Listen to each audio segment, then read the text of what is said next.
Hola a todos, buenas tardes, bienvenidos a nuestra segunda sesión de el Diplomado de Programador Junior para Python. Y el día de hoy vamos a comenzar propiamente con los apuntes, con Py 101, que es nuestro primer módulo. Este diplomado consta de dos módulos, uno que se llama Py 101, que es muy extenso, y uno llamado Py 111, que es programación orientada a objetos con Python, que es relativamente corto, es de 3 o 4, de 3 sesiones máximo. Entonces me voy a extender y me voy a tomar mi tiempo con Py 101 y Py 111 lo vamos a estar empezando el martes o el miércoles de la próxima semana. Este curso está diseñado para que podamos tomarnos el tiempo y poder trabajar. Sí es mucho material, pero vale la pena tomarnos el tiempo suficiente para poder entender de lo que estamos hablando y de lo que estamos trabajando. Recuerden también que para poder tomar lista en las sesiones necesitan ingresar con su nombre completo y en el chat colocar una de dos, cualquier comentario o con un puntito, y con eso yo ya puedo tomar lista a través de las bitácoras de los chats. Muy bien, bueno, pues entonces, sin más preámbulo, vamos a comenzar. Son las 3:05 exactamente. Y lo que vamos a hacer es, vamos a abrir Jupyter Notebook, se va a abrir nuestro navegador. En este momento ya todos debemos tener Anaconda Git instalado y el día de ayer también nos trajimos el repositorio. En mi caso está en Dropbox, documentos, Py 101. Hice algunas modificaciones a los apuntes. Esto implica que el repositorio que ustedes tienen puede estar retrasado con respecto a los apuntes actuales. ¿Cómo actualizo yo el repositorio? New, terminal, con cd yo puedo irme a donde está mi repositorio, en este caso es Py 101, y voy a teclear git pull. Esta instrucción lo que va a hacer es conectarse con el servidor remoto, va a revisar si hay cambios y los va a traer.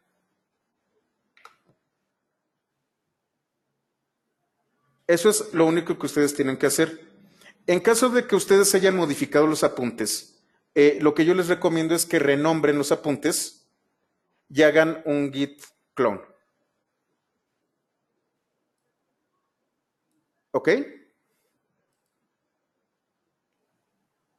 ¿Todos pudieron hacer un git pull exitoso?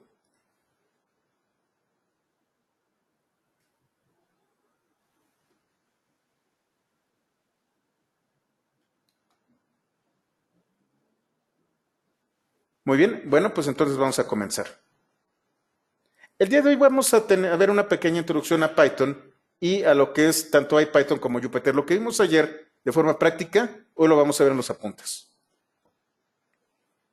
Voy a procurar irme un poco rápido con esta introducción. Renombrar el directorio es en caso de que tengas colisiones, Abraham.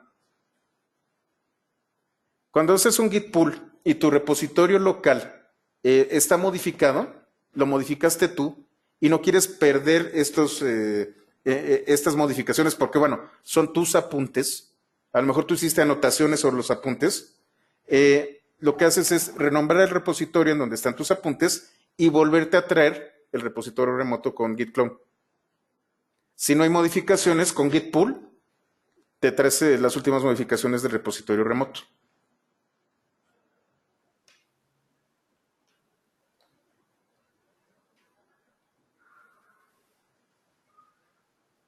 Ok, muy bien. Bueno, entonces vamos a empezar. ¿Qué es Python? Bueno, para empezar, el objetivo de este curso es el de enseñarles a programar a todos ustedes. Estoy dando por sentado de que no han programado nunca. Para aquellas personas que ya vienen de otro lenguaje de programación, a lo mejor lo van a notar un poquito básico, pero bueno, queda dentro de los alcances del curso un curso desde cero. Entonces vamos a ver todos los conceptos básicos de la programación a través de Python. Es un lenguaje para aprender a programar. Les voy a dar los conceptos básicos de programación que se pueden aplicar a otros lenguajes, pero enfocados a Python. ¿Ok? Entonces vamos a empezar. Python es un lenguaje de programación de alto nivel, interactivo e interpretado que fue creado por Guido van Rossum. Déjenme hacer un poquito más grande la... Aquí está. Guido van Rossum es una persona que fue la que creó este lenguaje de programación por ahí del 91.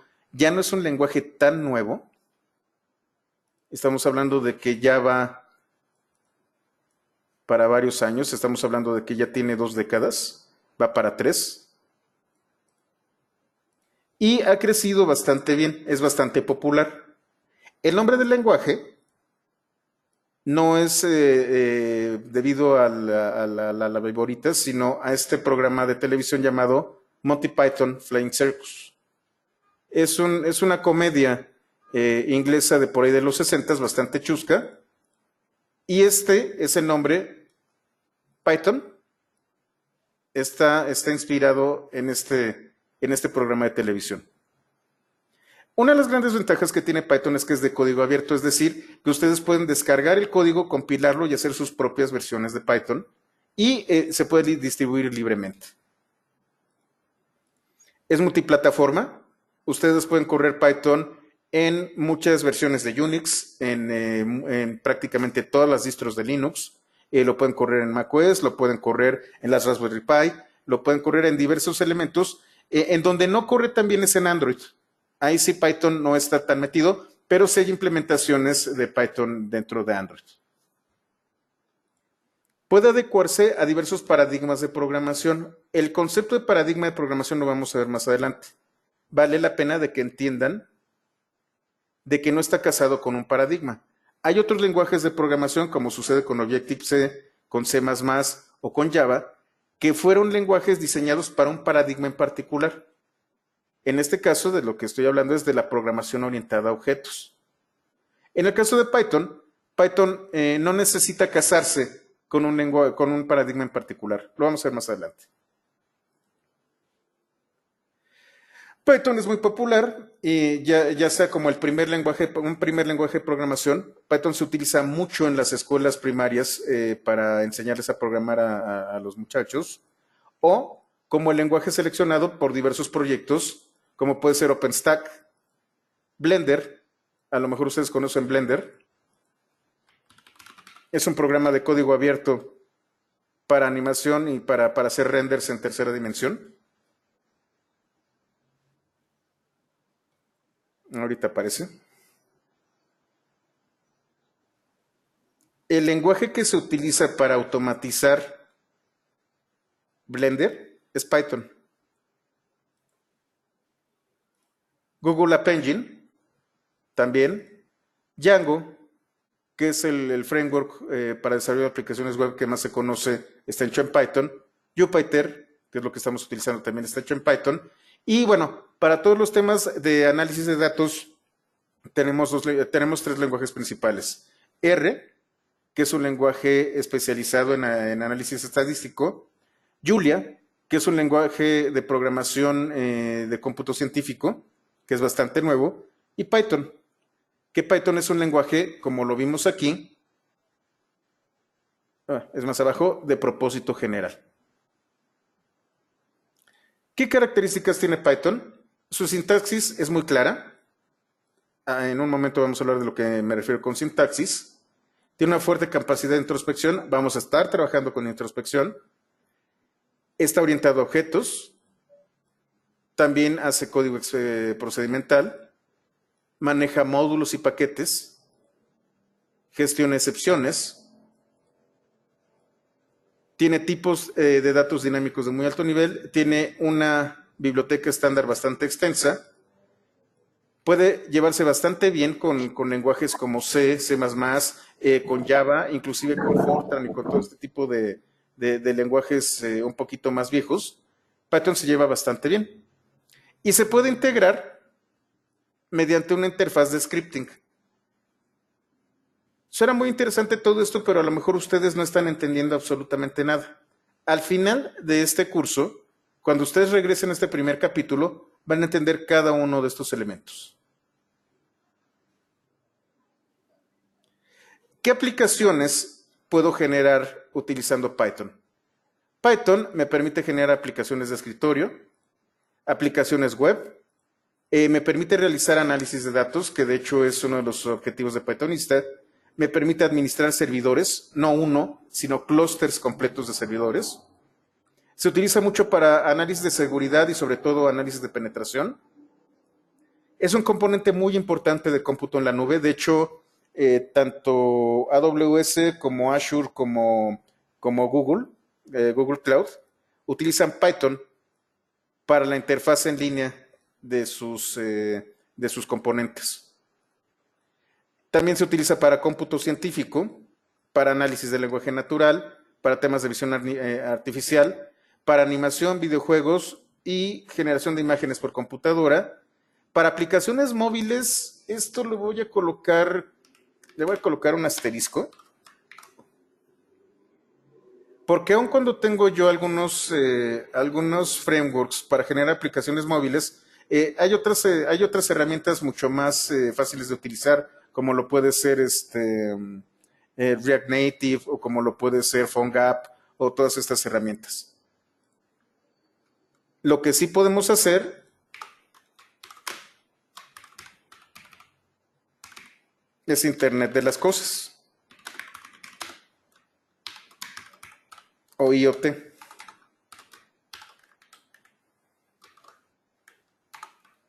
Ustedes pueden programar esos fierritos chistosos utilizando MicroPython. Ahorita vamos a hablar de MicroPython.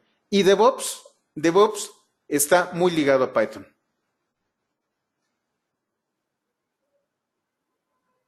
En un momento vemos lo del Git clone. A ver, Pablo, ahorita te paso. Ah, ahí está, gracias, ya se les pasaron. No, en móviles realmente no es tan fuerte. Francisco, hay herramientas, y ahorita las vamos a ver, que nos permiten a nosotros administrar perfectamente un clúster de cómputo. Por ejemplo, el proyecto OpenStack, de aquí para gestionar infraestructura, y no estamos hablando de un servidor, estamos hablando de data centers como lo puede ser Kio. Este gestor de infraestructura está escrito en Python.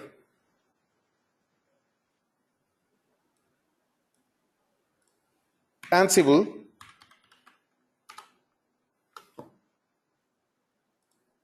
que se utiliza para automatización de servidores y que lo maneja Red Hat, está escrito en Python.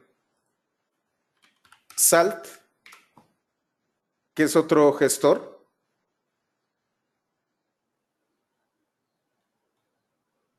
de automatización, está escrito en Python. Entonces, para administración de servidores, tú puedes utilizar Python. No uno, un clúster de servidores. Programación cuántica, Daniel, sí es posible, de hecho es todo un tema. Justamente los que han estado aquí en cursos anteriores, les he platicado de que me estoy regresando mucho a las bases. Estoy utilizando Fortran para hacer, ¿cómo se llama? Funciones numéricas avanzadas en GPUs y cosas así. Y pues te lo pongo de esta manera, Daniel. Python sería prácticamente una capa por encima de toda la infraestructura de cómputo, incluyendo cómputo cuántico, pero pues las bases siguen siendo C, Fortran, COBOL y todos estos lenguajes viejos. Python lo que te permite es, sobre todos estos lenguajes viejos, generar interfaces. Y entonces, en lugar de tener que aprender Fortran, vas a aprender a utilizar NumPy o SciPy o Pandas. Debajo de NumPy, SciPy y Pandas, tienes a Fortran o a C o a C++.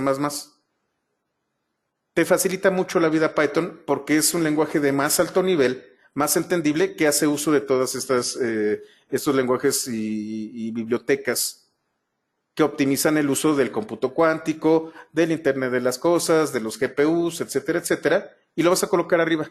Entonces la respuesta es sí, para cómputo cuántico también vas a utilizar Python. Emanuel, sí todavía se pueden inscribir más personas, lo único que les pediría es, si, yo doy temas por visto, si no me voy a atrasar mucho.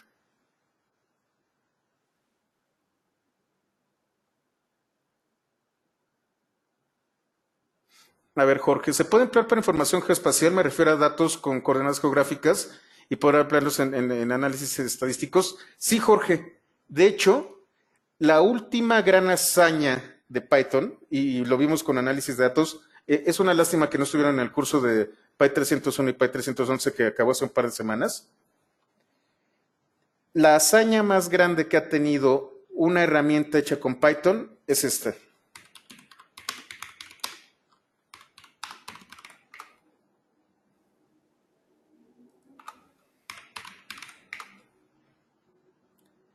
¿Se acuerdan ustedes que hace unos meses nos encontramos con estas fotografías? Todos los datos que eran petabytes de información para poder sacar la imagen de este agujero negro,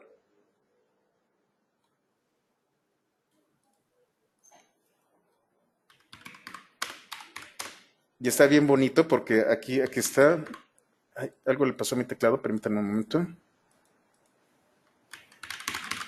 Como que se murió mi teclado, permítanme. Ay, siempre sucede. Dejen, cambio rápido mi teclado.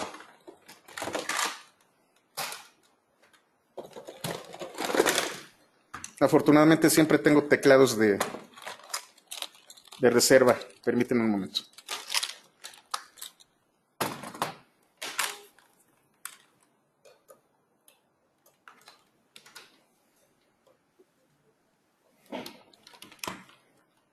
Listo, perdón. Ahí está. Dejen cambiar la distribución. Ya está. Listo. Hay un repositorio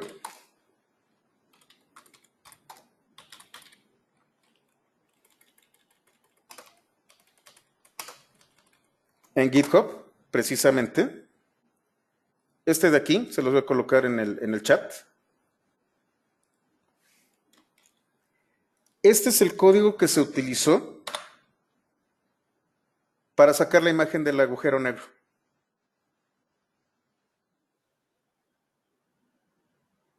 Entonces no solo maneja geoespaciales, sino que maneja información de astrofísica. Esto que están viendo ustedes, esto de aquí, es el código que se utilizó para visualizar el agujero negro. Está disponible en GitHub, es libre y utiliza Python. Esto habla del poder del lenguaje. Geopandas, exactamente, todo ese tipo de herramientas que son la base de lo que hemos estado viendo.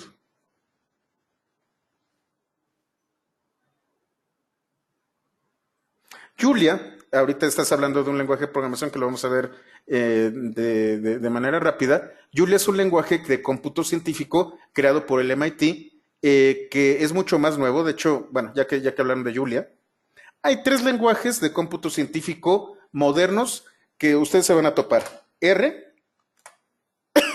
Perdón. R, que es un lenguaje que se conoce como lenguaje de dominio. ¿Qué significa que es un lenguaje de dominio? Que es buenísimo para hacer estadística, pero nada más. El otro gran pilar de los lenguajes de programación científicos es Julia. Julia es un lenguaje bastante moderno. Estamos hablando de que creo que es de 2014. Déjenme lo checo en Wikipedia.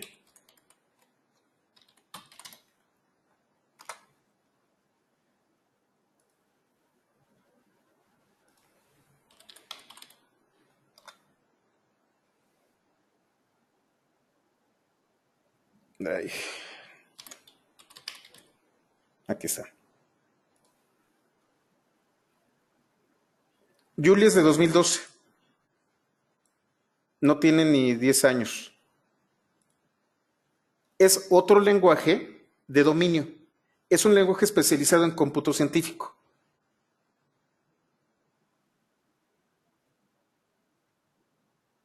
Y Python, a diferencia de estos, es un lenguaje de propósito general. Entonces ustedes pueden hacer una aplicación de escritorio, pueden hacer una aplicación web o pueden hacer análisis de datos con el mismo lenguaje de programación. Tratar de hacer un servidor web con R no es práctico. R es un lenguaje de dominio en particular. Por eso me gusta Python. Sí programo en Julia, también programo en R, programo, como ya les comentaba, en Fortran, en C, en C++, en C Sharp, en Bash, en Elixir y un poquito de Haskell, pero mi lenguaje de programación favorito es Python. Precisamente porque es bastante amigable con el usuario.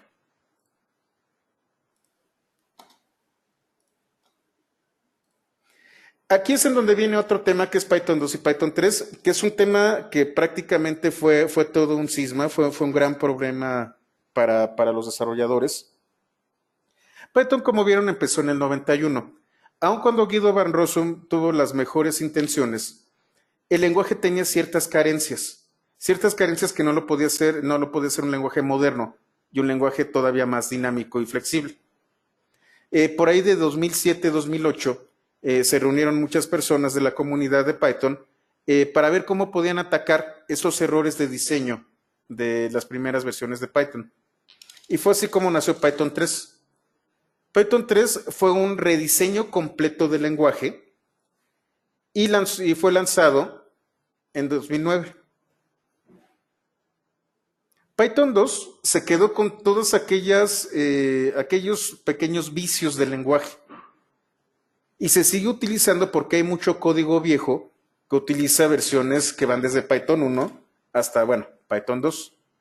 Python 3 no es compatible con código viejo. Si ustedes tratan de jalar una aplicación muy sencilla en Python 1.0, de repente se encontraron por ahí un CD que tenía código muy interesante en Python, hecho para Python 1.5 o para Python 1, no va a correr en Python 3, pero sí va a correr en Python 2. Tenemos en este momento dos versiones de Python, Python 2 y Python 3.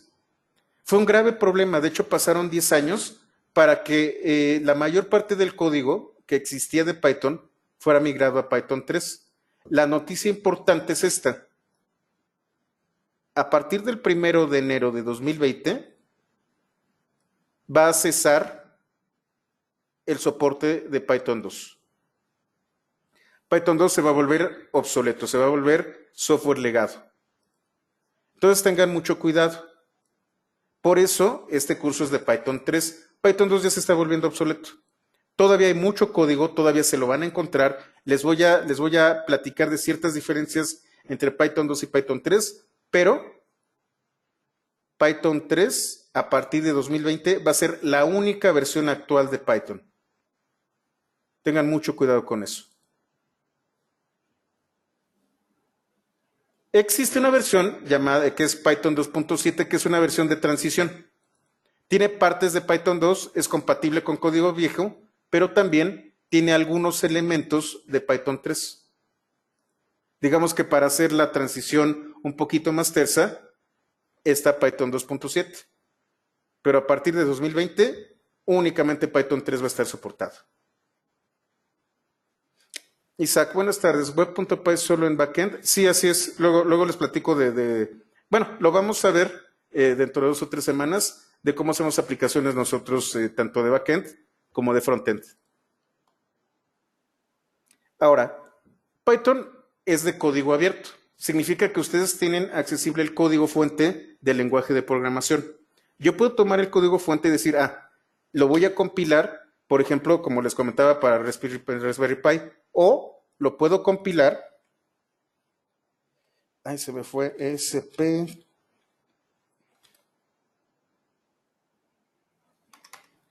SP8266. O por ejemplo, yo puedo compilar un pequeño intérprete para estos procesadores. A lo mejor los han visto ustedes. Seguramente conocen Arduino. A lo mejor conocen Node MCU. Está basado en el procesador, bueno, en el módulo ESP8266. Hay gente que creó un proyecto llamado MicroPython,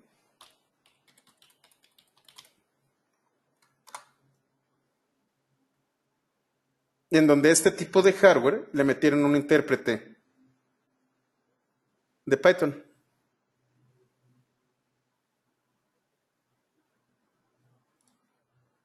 Esas son las implementaciones. La implementación que nosotros vamos a correr en una máquina con Windows, con Linux o con macOS se conoce como CPython, que es Python compilado en C. Pero hay otra implementación que se llama PyPy, que es Python compilado en C, pero diseñado para ser mucho más rápido. Es un Python de alta velocidad. Tenemos Jython, que es Python sobre la máquina virtual de Java, IronPython, que es Python sobre la máquina virtual de .NET, y como vimos aquí, MicroPython, que es para los microcontroladores.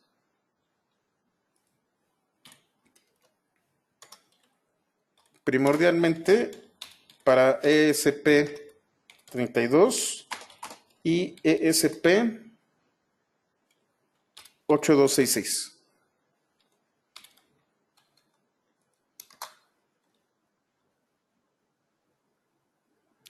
Y además de las implementaciones, tenemos lo que se conoce como distribuciones. La gente que viene del mundo de Linux entiende el concepto de distribución. Tenemos Debian, tenemos Red Hat, tenemos SUSE, todas son Linux, pero son distribuciones de Linux. En este caso existe, además de, bueno, si ustedes quieren instalar Python tradicional, original, tienen que irse al sitio python.org. Y aquí en Downloads van a bajar Python 3.7. Si ustedes tienen la última versión de Windows 10, la versión esta de Creators no sé qué cosa, y se van a la tienda,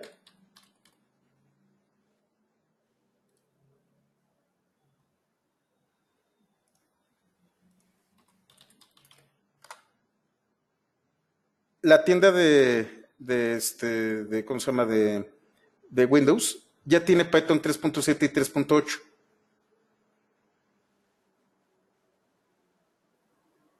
Entonces ustedes directamente desde el Microsoft Store pueden instalar Python 3.7 en su máquina. El único requerimiento es que necesitan la última versión de Windows 10, esta de Creators Studio, o no, Creators, la de mayo. José Luis Díaz, disculpa, ¿cómo lo haces para editar en Jupyter así como hiciste ahorita? Vamos a ver. Denme un momentito y ahorita les digo cómo edito. De hecho, es el siguiente capítulo. Esa es la versión tradicional de Python. Es la que es la oficial, la que Guido Van Rossum coordinaba. Ahorita ya se retiró, pero digamos que es la de la comunidad. Esta es la versión de la comunidad y es exactamente la misma que ustedes pueden instalar con Microsoft Store. Muchas distribuciones de Linux ya vienen con Python preinstalado. De hecho, si ustedes tienen una Mac o tienen Linux, abren una terminal, teclean Python y lo que van a tener es Python 2. Es muy probable de que cuando ustedes tecleen Python, lo que van a tener es la interfaz de Python 2. Entonces Python está en prácticamente todos estos sistemas operativos, no porque sea interesante tenerlo, sino porque es parte del sistema operativo. Gran parte de la funcionalidad de Linux está programada en Python. macOS también utiliza Python para ciertas operaciones específicas. Aun cuando el lenguaje oficial de macOS es Objective-C y también tenemos este otro lenguaje como Swift, debajo de todo esto tenemos un sistema Unix que utiliza también Python. Este es el Python tradicional. Pero yo puedo extender a Python. Como es de código abierto, yo puedo extenderlo mucho más. Y es ahí en donde tenemos a las distribuciones. Para editar estas celdas, le doy doble clic. Y para que se vuelva a ver, así como lo tenemos aquí, es Shift Enter. Aquí en esta liga, ustedes tienen una lista de distribuciones de Python. Una de estas distribuciones es Anaconda. Anaconda es lo que vimos el día de ayer de cómo instalar rápidamente todo el stack de Python científico, tanto en macOS como en Windows como en Linux. Si se fijan, hay más distribuciones de Python. Cada una de estas distribuciones tiene un propósito específico. Anaconda, en un principio, era una distribución de Python que tiene herramientas adicionales a las que trae el Python, vamos a llamarle Python vainilla, al tradicional, al de la comunidad, específicamente hechas para cómputo científico. De hecho, yo creo que voy a dar un pequeño webinar rápido sobre Anaconda, porque además de Python, Anaconda ya maneja R, ya maneja Julia, maneja un sistema de virtualización y de paquetes propio, y es mucho más amigable que inclusive Python, y sobre todo les permite a ustedes traerse a Julia, traerse a R, traerse a Python, y creo que también inclusive a Node. De un solo jalón ya ustedes pueden manejar todos estos lenguajes de programación a través de Anaconda. Sin embargo, Anaconda nació como una distribución de Python.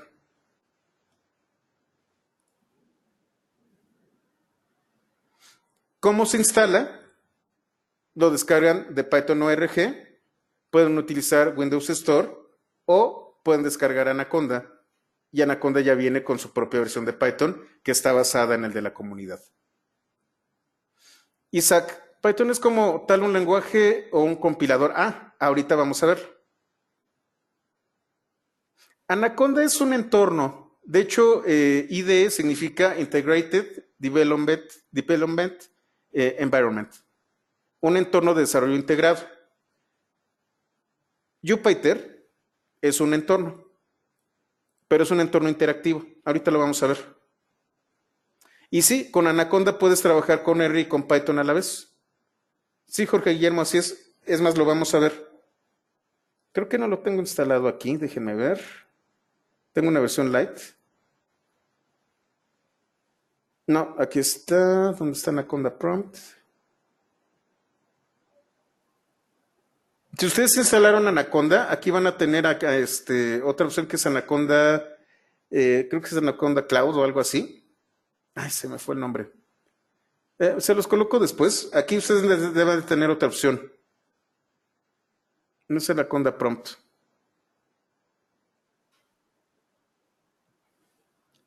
Anaconda Navigator, así es. Anaconda Navigator, si ustedes lo abren, les va a dar un listado en donde van a tener Jupyter Notebook, Spider y también van a tener RStudio.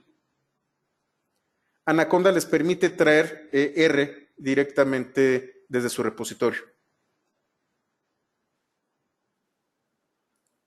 No es necesariamente un examp, es todo un entorno para gestión de aplicaciones. Si a mí me preguntas a qué se puede parecer Anaconda, Anaconda se puede parecer mucho al entorno de instalación de paquetes de Node.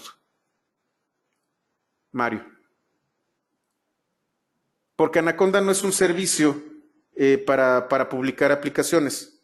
Anaconda es un gestor de paquetes y de entornos virtuales. No sé si queda claro.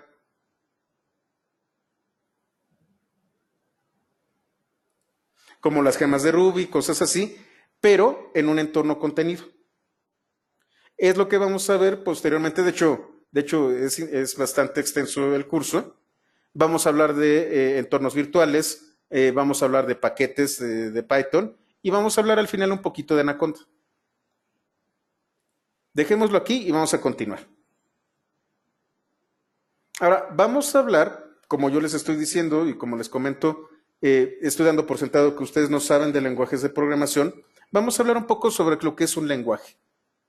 Un lenguaje es un conjunto de cadenas de símbolos con los que se pueden crear mensajes. Estos mensajes, para que sea un lenguaje, deben de ser entendidos por un emisor y un receptor. Eso es un lenguaje. Símbolos que de manera ordenada y que siguiendo ciertas reglas pueden ser entendidos al menos por dos interlocutores. A lo mejor ustedes han escuchado de que hay personas que solamente saben una lengua y que si se muere esa persona, se acabó la lengua y la cultura de una comunidad en particular. Murió el lenguaje porque ya no hay interlocutores. Un lenguaje requiere obligatoriamente un interlocutor, alguien que lo entienda. Si no, pues esto queda totalmente fuera de contexto.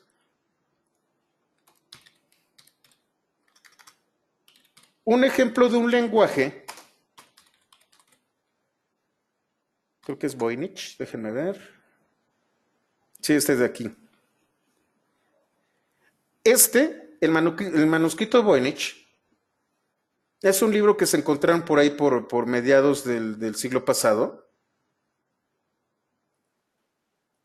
Él fue el que lo descubrió. Que contiene dentro de sus páginas una serie de imágenes y texto que no corresponde a ningún lenguaje conocido. Algunas personas pensaban que esto era una broma, que alguien había hecho cierto tipo ahora sí que un ocioso en el Renacimiento se puso a escribir un libro colocando caracteres al azar. Aquí viene la parte interesante del análisis del lenguaje natural.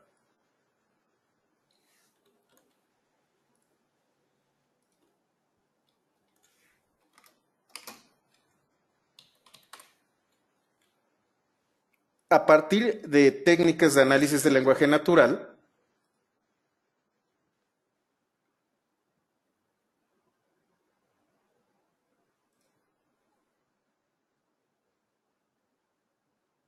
se dieron cuenta de que esto podría ser hebreo.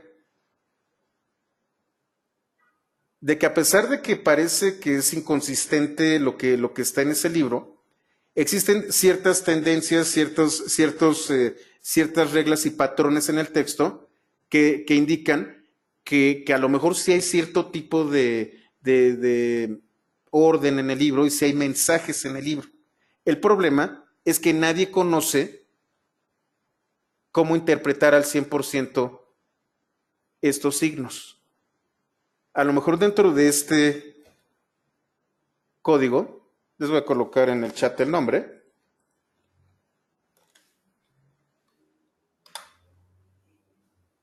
En este códice,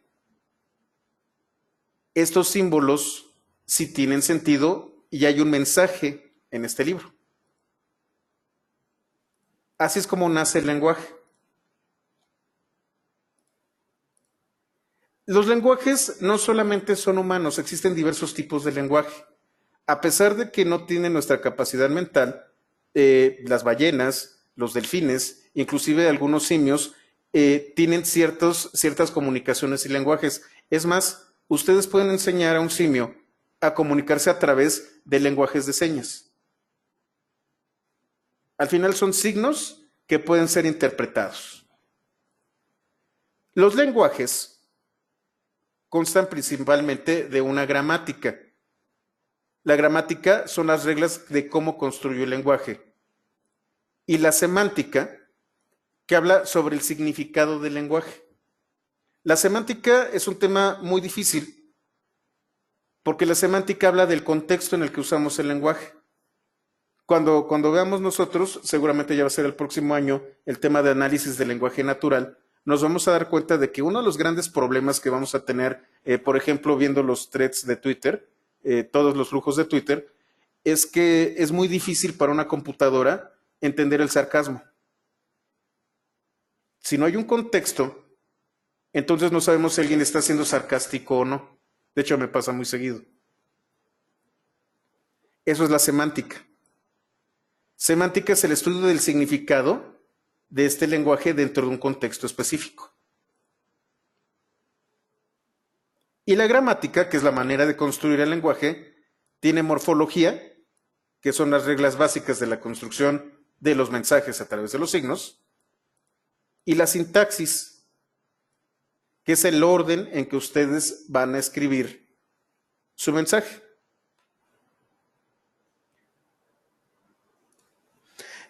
Por ejemplo, cuando nosotros hablamos de sintaxis, si ustedes recuerdan la primera trilogía de la Guerra de las Galaxias, pues Yoda no tenía una sintaxis clara, porque no utilizaba las palabras en orden. Primero utilizaba luego verbo, luego el sujeto, y después utilizaba un adverbio, cosas así. El orden lo cambiaba. Yoda tiene errores sintácticos. Si nosotros fuéramos una computadora, no entenderíamos lo que dice Yoda. Afortunadamente, nosotros podemos identificar los signos y mentalmente tratar de ordenarlos para generar un significado. Eso es la sintaxis. La morfología tiene que ver en cómo se construye. El lenguaje del español es una lengua romance, significa que viene del latín. De hecho, viene de un latín muy especial que se llama latín vulgar. Era el latín que utilizaban los soldados. El francés, por ejemplo, también es una lengua romance, pero la lengua romance del francés viene del latín culto, la que utilizaban los senadores, la que utilizaban los cónsules. Digamos que es el latín para las personas cultas. Y entonces tenemos palabras que se parecen mucho, pero que se pronuncian de manera distinta. Y entonces tenemos también, por ejemplo, el italiano, que si pones atención a lo mejor lo puedes entender un poquito. O tienes, por ejemplo, ¿qué otro podría ser? El gallego, que es una combinación muy particular. Y entonces nosotros vemos que hay morfologías similares con respecto a otros lenguajes, porque tenemos una raíz común, que es el latín. No son iguales, su morfología cambia, pero podemos identificar algunas cosas. En cambio, si nos hablan en sueco, o nos hablan en finlandés, bueno, finés, o nos hablan en ruso, pues no entendemos un caramba. Si nos hablan en japonés tampoco lo entendemos, porque la morfología es totalmente distinta a las lenguas romance. La gran ventaja que tenemos nosotros con los lenguajes de programación es que todo esto es simplificado. Al final de cuentas, lo que más utilizan los lenguajes de programación es la sintaxis, un orden y una estructura básica. Y aquí es en donde empezamos a hablar ya de lenguajes de programación. A principios del siglo XX, por ahí de la década de los 1930, Alan Turing y Alonzo Church definieron las reglas del cómputo. Estas dos personas, Alan Turing seguramente han escuchado de él, hay películas de él, una que se llamaba, creo que El Código Enigma. Este señor era un matemático, filósofo e inclusive biólogo. Sentó las bases de lo que se conoce como el cómputo. Por eso hay cosas llamadas la máquina universal de Turing y ¿cómo se llama? La prueba de Turing para inteligencia artificial, etcétera, etcétera. Este señor, junto con este otro, Alonzo Church, que fue el creador de lo que se conoce como la programación funcional y el cálculo lambda, sentaron las bases para todo lo que hacemos, incluyendo el cómputo cuántico. El catalán, perdón, el gallego. Gracias Gerardo. No es gallego, el catalán, todos estos. Ellos fueron los que sentaron las bases matemáticas. El cómputo, al final de cuentas, es una aplicación de las matemáticas. Cómputo, computar, es sinónimo de calcular. Una computadora es una calculadora, nada más que con mucha más potencia. Al final de cuentas, lo que tiene un procesador es una maquinita que suma y resta de manera muy rápida ceros y unos. Eso es lo que es una computadora. Tanto Alonzo Church como Turing se encargaron de sentar las bases de todo esto.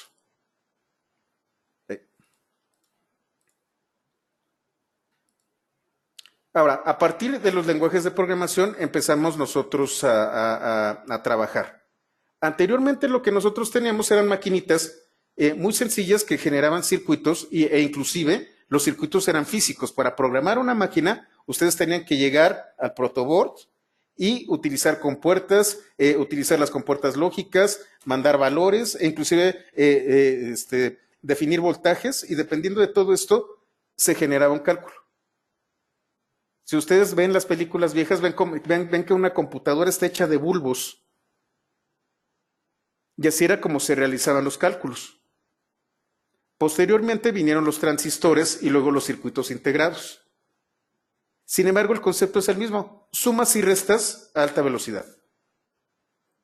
Posteriormente vinieron los microprocesadores. Los microprocesadores tienen una serie de instrucciones básicas.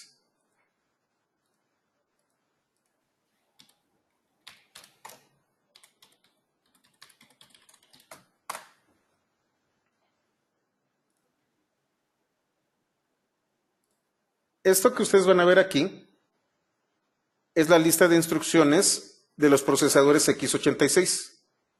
Los Intel y los AMD y todo esto. Estas son las instrucciones que entienden los procesadores. Este es el lenguaje nativo de un procesador.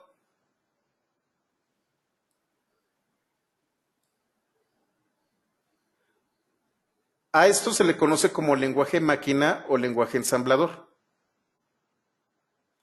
Con estas instrucciones y datos enviados directamente al procesador, el procesador interpreta y ejecuta las instrucciones. Fíjense que no estoy diciendo entiende. Todavía soy muy cuidadoso de hablar de inteligencia.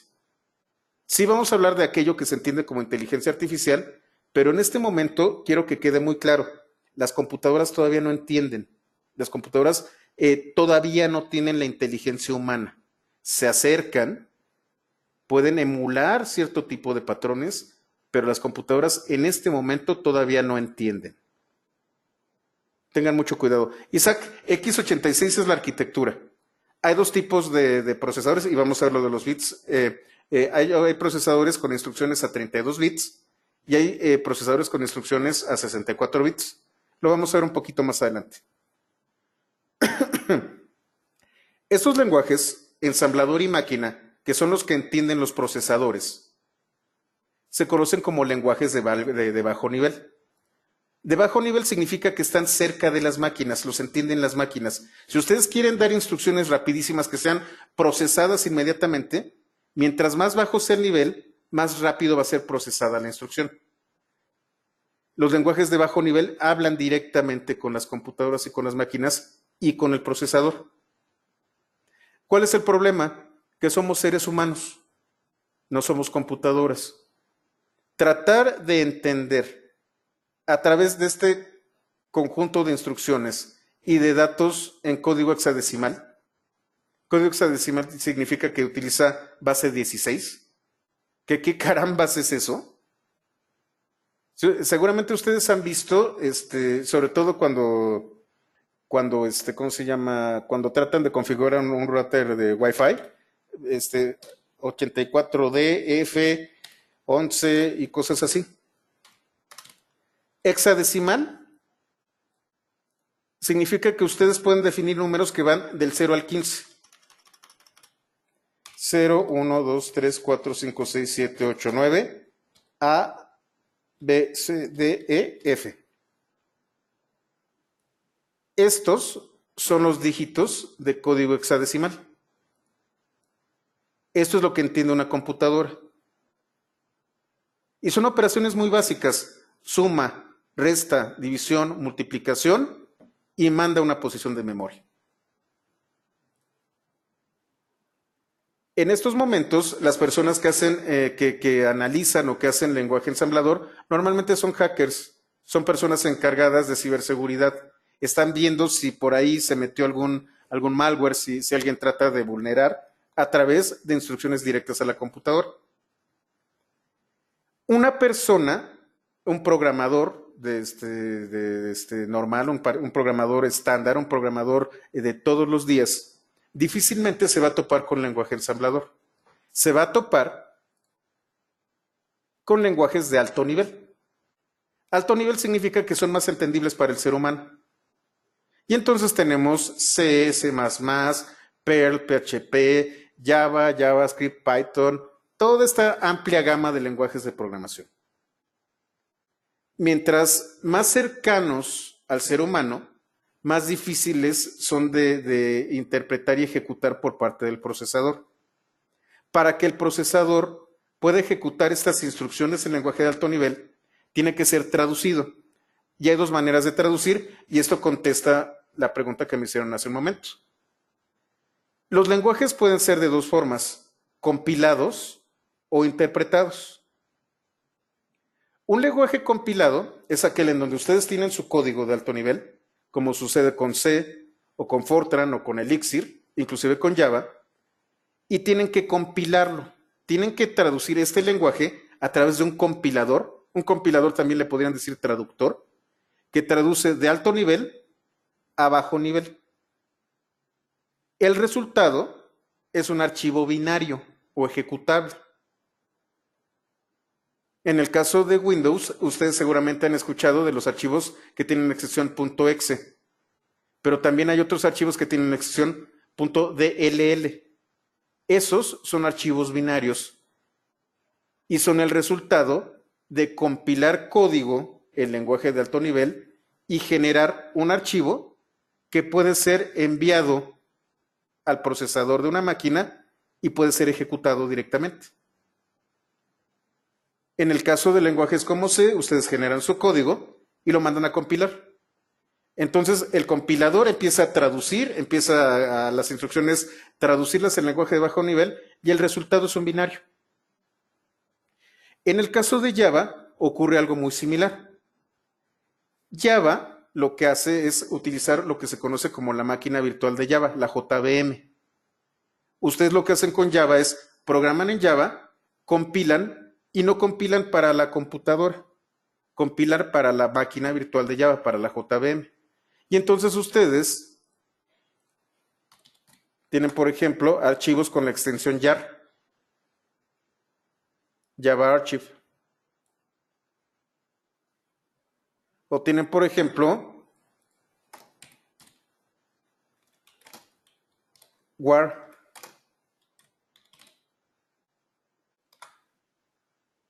Estos son archivos que utiliza Java, que son ejecutables, pero para la máquina virtual. Héctor, perdón por adelantar esta duda, pero ¿existe el manejo de memoria desde Python?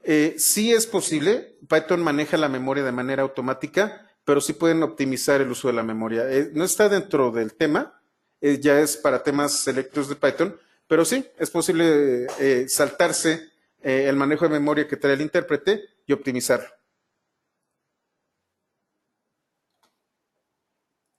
Entonces, bueno, los lenguajes compilados me permiten a mí traducir de alto nivel a bajo nivel. Existe otro tipo de lenguaje, el lenguaje interpretado.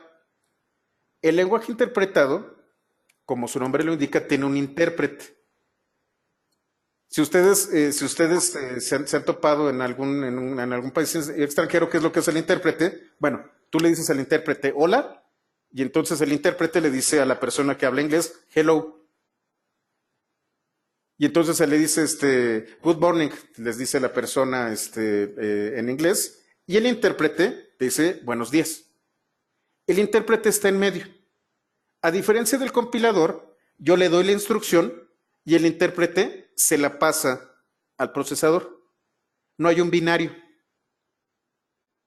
Hay lo que se conoce como un script, que es una serie de instrucciones escritas en el lenguaje de alto nivel que pasa por el intérprete y el intérprete las traduce y se las manda directamente a la máquina en un lenguaje de bajo nivel. Normalmente, los lenguajes compilados se ejecutan más rápidamente que los lenguajes interpretados. ¿Por qué?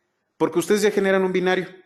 Crearon el código y este código fue traducido para que sea interpretado directamente. Bueno, ni siquiera interpretado, es que no me gusta decir entendido, ejecutado directamente.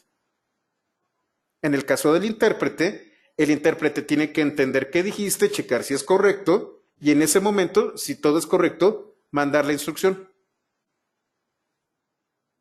Hay algo en medio que lo hace un poco más lento.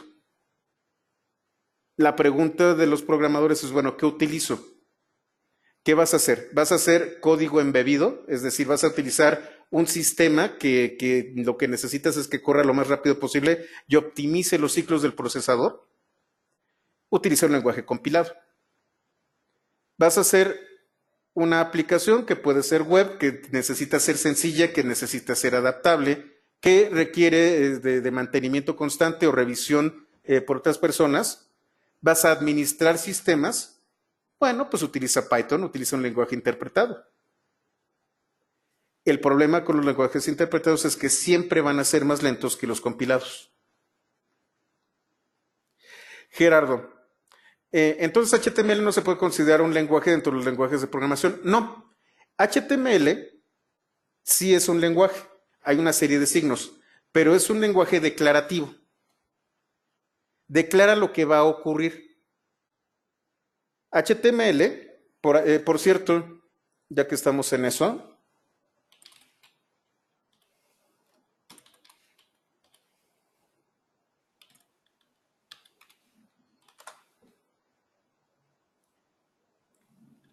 este es el repositorio de mi curso de HTML y hojas de estilo.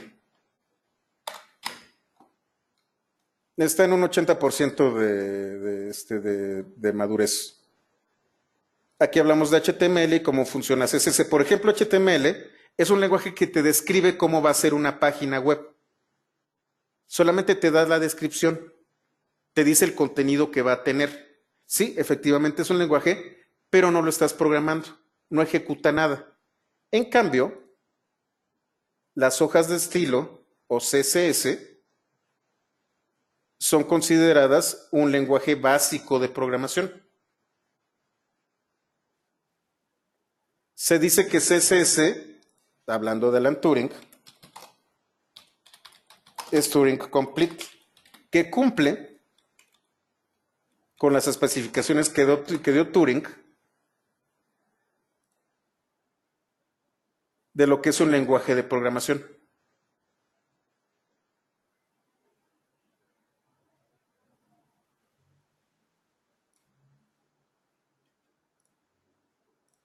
Entonces, no, HTML no es un lenguaje de programación, es un lenguaje que describe, exactamente. Es descriptivo y declarativo. ¿Hasta aquí todo claro? ¿Todo va bien? ¿No hay dudas? Embebido, ¿qué significa embebido? Significa que está dentro de un dispositivo, que tú no lo puedes... Por ejemplo, ¿qué es un sistema embebido? Su router de la red inalámbrica. Vamos a verlo así. A ustedes, por ejemplo, ¿qué será? Linksys o Cisco. No, Linksys. Cisco tiene sistemas más poderosos. A ustedes les van a vender un router de estos. Dentro de este router va a haber software, pero ustedes no van a acceder a él directamente. De hecho, no lo pueden ni tocar. En las versiones más actualizadas ni siquiera lo pueden ver. Y si lo van a actualizar, lo van a hacer a través de la actualización de una cosa llamada firmware. El firmware es software que va dentro de un chip de memoria que solamente puede ser reescrito. Un sistema embebido es este. Un sistema en donde el código está dentro de una cajita y ustedes no pueden acceder a él. Código embebido es algo que ustedes van a tener y van a poder mandar a producción y lo que les interesa es el producto. Y no tienen acceso directamente a la programación del dispositivo. Bueno, obviamente hay proyectos como OpenWRT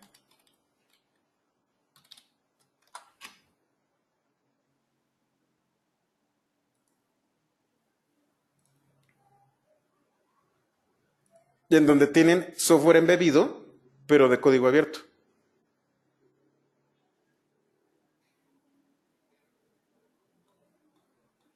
OpenWRT es una especie de Linux, pero hecho para routers y switches de red.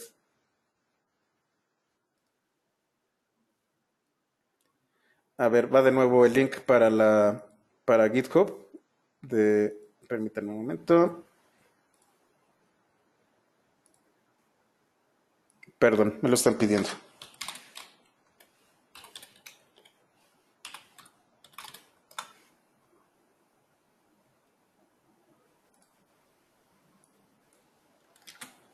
Este es el repositorio.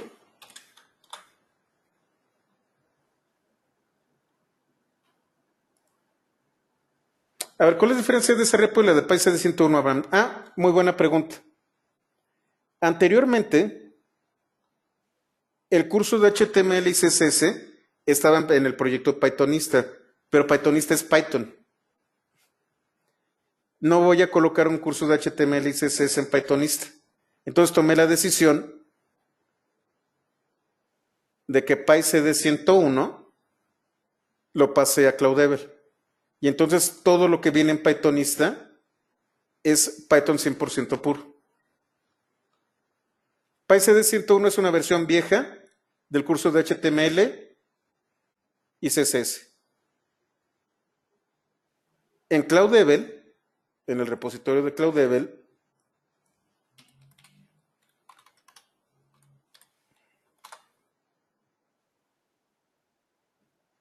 tengo Py201, que es HTML5 y CSS, CD201 y C211, que es JavaScript. CloudDevel es agnóstico de los lenguajes de programación. Es para DevOps y para programación en general. Pythonista es Python.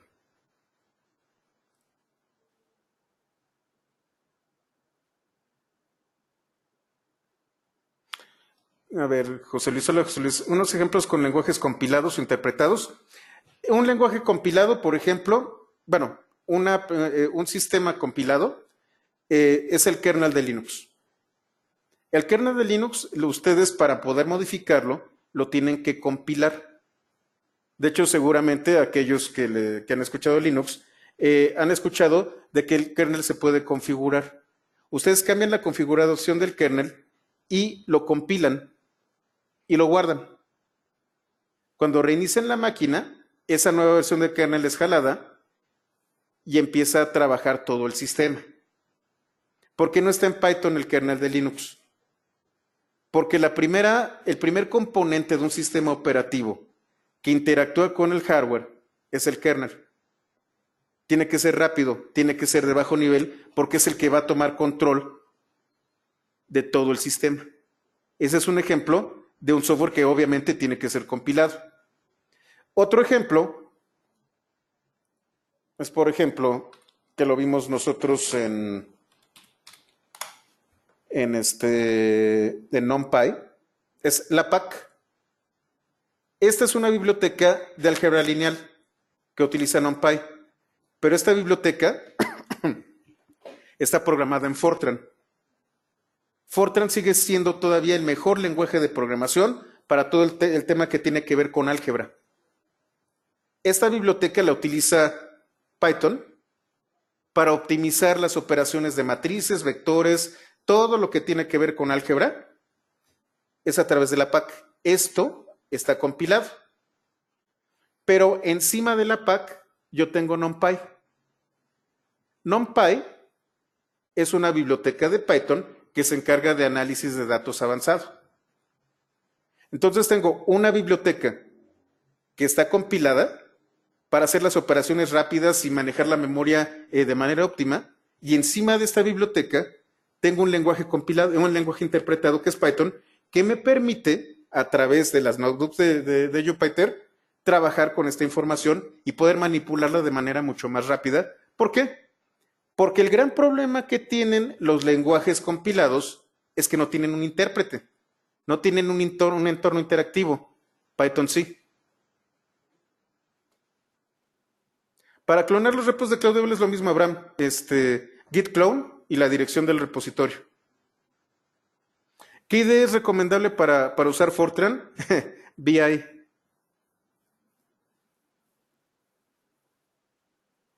Y ahora la otra pregunta, ¿se puede pasar de código, de un compilado a código? Eso es ingeniería inversa, Abraham. No es posible hacerlo de manera automática. Lo que tú tienes que hacer es revisarlo y sacar el algoritmo. Más que sacar el código, lo que tú tienes que hacer es extraer el algoritmo y la ingeniería inversa es muy complicada. Hay herramientas que te facilitan, pero así sacarlo de inmediato, de traducirlo, es muy difícil. Ok, bueno, vamos a continuar.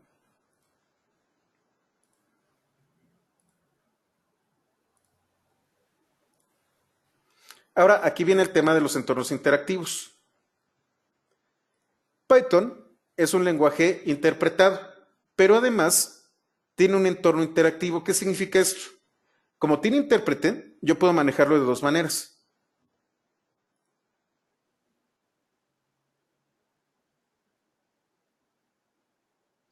Aquí está Python 3.7. Lo selecciono, se abre esta terminal de texto y tengo el entorno interactivo de Python, en donde yo tecleo algo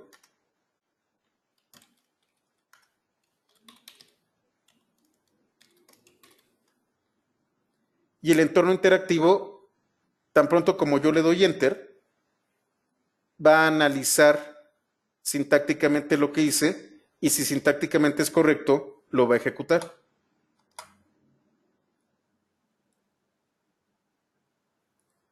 Si es sintácticamente incorrecto, me va a mandar un error. Esto es una manera de poder trabajar con los lenguajes interpretados. Prácticamente todos los lenguajes interpretados tienen un entorno interactivo. Me permiten interactuar, mandar instrucciones y obtener el resultado de la instrucción. Un entorno interactivo también es la notebook. Me voy más abajo y por ejemplo aquí tengo el código. Si yo le doy run o shift enter, ¿qué estoy haciendo aquí? Esto lo estoy metiendo yo. Esto es un formulario dentro de un documento HTML. Cuando yo le doy Shift Enter, los datos en el formulario son enviados al servidor de Jupyter y Jupyter lo manda al intérprete de Python. El intérprete de Python ejecuta y el resultado lo regresa al servidor, el servidor lo regresa al navegador y se despliega aquí. Al final de cuentas, esto es un entorno interactivo y esto es otro entorno interactivo. Eso es lo que permiten los lenguajes interpretados. Por ejemplo, y a lo mejor no sé si ustedes lo sepan, creo que a partir de Java 10 u 11, Java tiene un shell.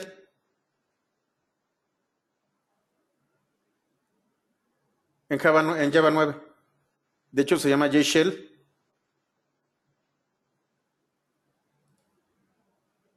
Tiene un entorno interactivo.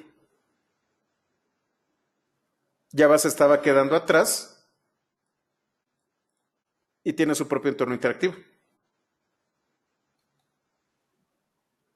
Juan Manuel, de hecho yo he batallado mucho con la sintaxis de Python porque venía de otros lenguajes. La sangre y la indentación, sí. Lo vamos a ver. JShell es el entorno interactivo de Java a partir de Java 9, del JDK 9. Y si se fijan, decía REPL.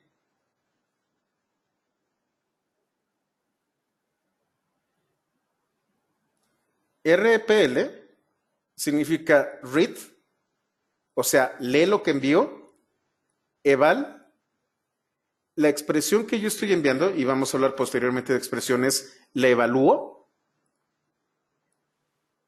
print es la despliego y vuelvo a empezar. Loop es ciclo. A los entornos interactivos también se conocen como REPL. o consola de lenguaje. Esto es REPL. Esta es la manera en cómo yo trabajo, por ejemplo, ahorita con Jupyter. Pero esta no es la única manera. Yo puedo generar código y guardarlo en un archivo.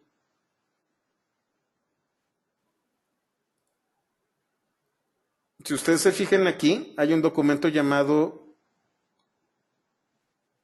aquí en código, holamundo.py.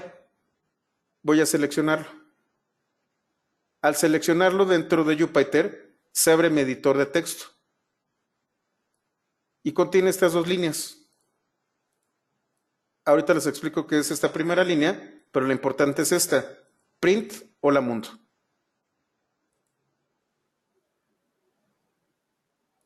Esto, los archivos que tienen extensión .py, son scripts de Python. En el caso de Windows, cuando se encuentra esta extensión y tienen instalado Python, lo va a ejecutar. Yo tengo instalado Python 3.7.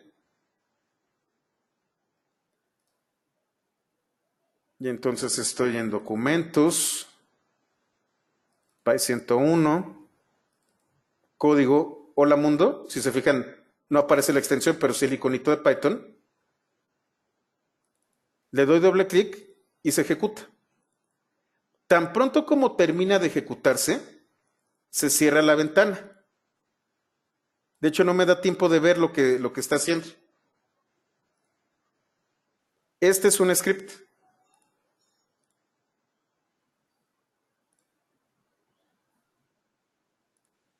¿Cómo lo ejecuto? En el caso de Windows, ya está ligada la extensión con Python 3.7. En el caso de Linux o de macOS, yo tengo que abrir una terminal y traer Python. Vamos a hacerlo. Abro una terminal. En este caso estoy utilizando PowerShell, pero es prácticamente lo mismo.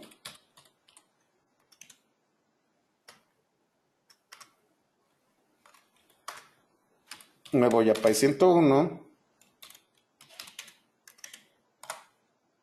código, y lo que voy a hacer es, aquí yo ya tengo un intérprete de Python.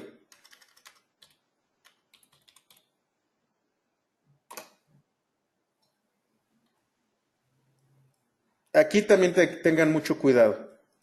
Si ustedes están utilizando una distribución de Linux o están utilizando Python 3, macOS, cuando ustedes ejecuten Python así tal cual, es muy probable que les traiga el intérprete de Python 2. Así, les trae el intérprete de Python 3. Tengo en el intérprete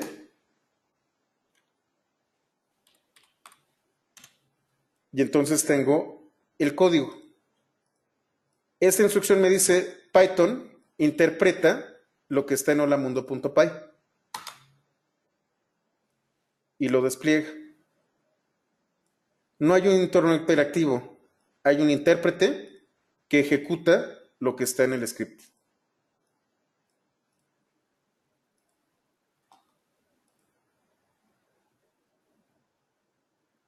En el caso de Linux, ustedes pueden hacer ejecutable este archivo. ¿Cómo lo hacen ejecutable?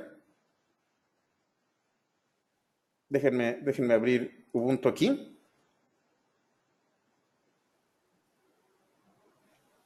Fíjense, si aquí escribo Python, me trae Python 2.7. Con Exit me sale. Si tecleo Python 3, entonces sí tengo Python 3.6.8.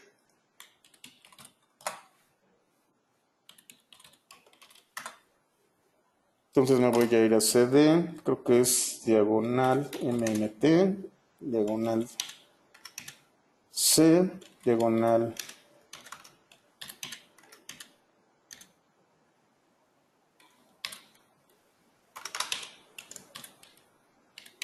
users, Hosech, Dropbox, documentos, Esto que yo tengo aquí, como les comentaba, es un subsistema de Windows, en donde te estoy ejecutando un Linux, pero dentro de Windows.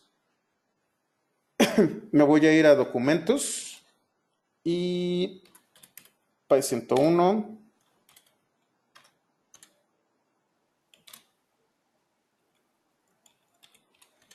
código. Python 3, hola mundo.py, y se ejecuta.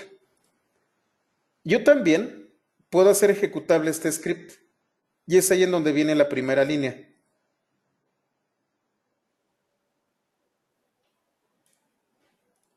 Esta primera línea le indica tanto a macOS como a Linux que va a utilizar el intérprete de Python. Yo lo que tengo que hacer, si estamos en un entorno Linux, es darle los permisos de ejecución.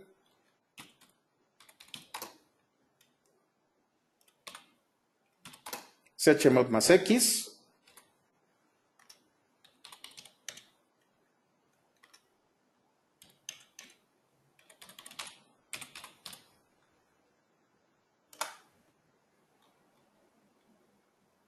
¿Qué pasó aquí? Ah, perdón, es acá. Perdón. Estaba utilizando este PowerShell. Chmod más X.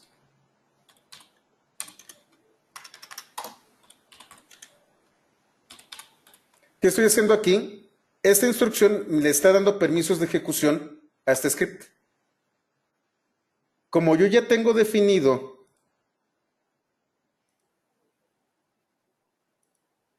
esta línea se llama Shebang.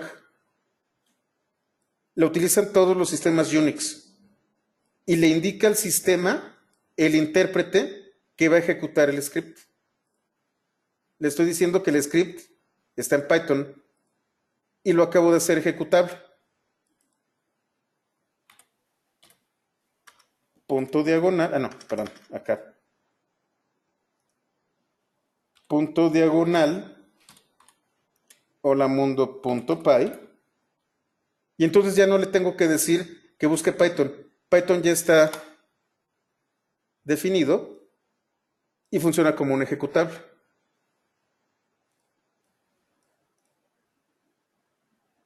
Esto es un script. Gerardo, ¿qué se evaluó para tomar la decisión de usar Python? Es decir, ¿cuándo usar Python? Gerardo, eso es muy importante. Qué buena pregunta haces. Lo que yo le recomiendo a la gente es aprendan todos los lenguajes que puedan y evalúenlos. Por ejemplo, si ustedes van a hacer frontend, no les va a quedar de otra más que aprender JavaScript. Si lo que ustedes quieren hacer es un sistema operativo, hacer un sistema operativo en Python va a ser imposible. Van a tener que utilizar C. Si ustedes van a hacer una aplicación web, pueden utilizar PHP, pueden utilizar Node, que es JavaScript, pueden utilizar Java, utilizando Tomcat y todas esas cosas, o pueden utilizar el framework de Spring. Hay muchas herramientas. Al final de cuentas, todos son herramientas. Lo que ustedes necesitan es saber cómo utilizar la herramienta. Y lo que a mí me gustaría enseñarles con estos cursos es sentirse cómodos independientemente de la herramienta. Un programador no tiene que estar casado con un lenguaje de programación. Eso es un pecado. Decir, yo no sé programar es inaceptable.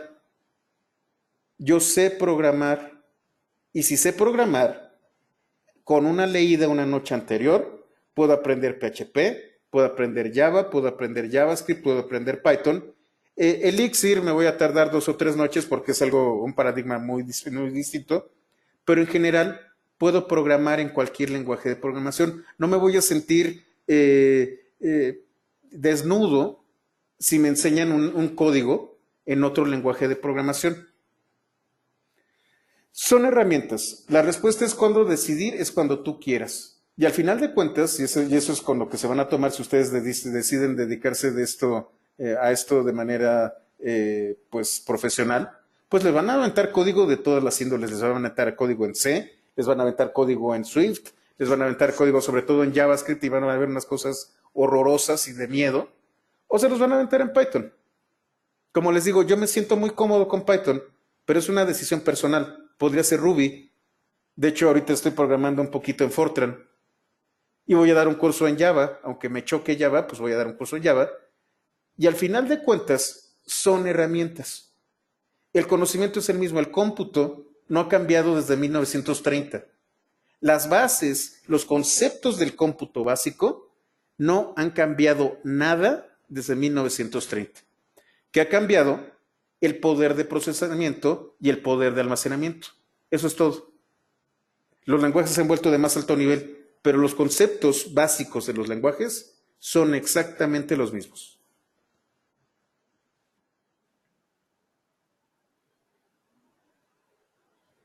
¿Qué es estable? Perdón, Abraham.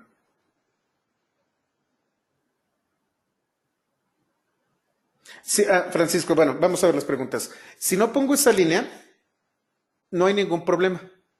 Siempre y cuando le coloques al principio Python. Y entonces estás invocando al intérprete de manera expresa.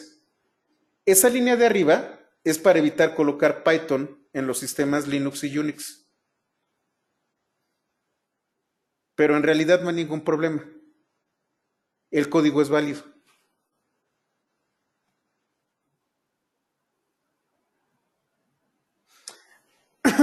Y Abraham, ¿y qué usos le puedo dar al subsistema de Windows para cómputo científico respecto a instalarlo en paralelo? Abraham, a mí me gusta mucho la línea de comandos. Me encanta la línea de comandos. De hecho, me gusta mucho Bash y me siento muy cómodo en Linux. Honestamente, no me gusta Windows. Lo doy porque es la única manera en la que se graban las sesiones. Y bueno, muchos de ustedes utilizan Windows. Pero pues, por ejemplo, si yo quisiera usar Git, abro esta ventanita y en mi subsistema de Linux ya tengo Git instalado.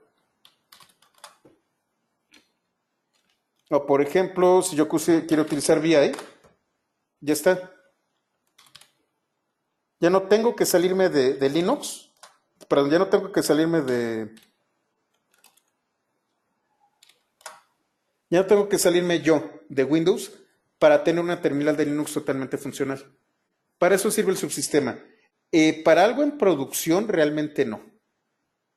No lo recomiendo todavía el subsistema de Linux. Pero si ustedes se sienten cómodos con Linux, si ustedes vienen de ese mundo o de Mac, ya han programado y se sienten contentos con la línea de comando, hay una opción totalmente funcional.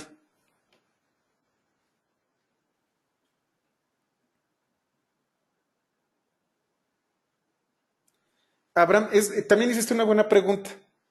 Si no existiera Anaconda, y sobre todo con el tema de cómputo científico, es mucho más fácil para nosotros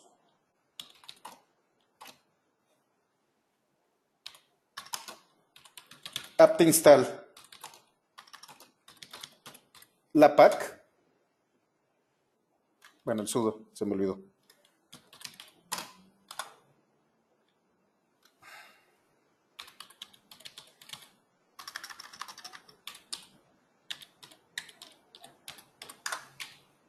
Me va a mandar un error, ahorita salió bien.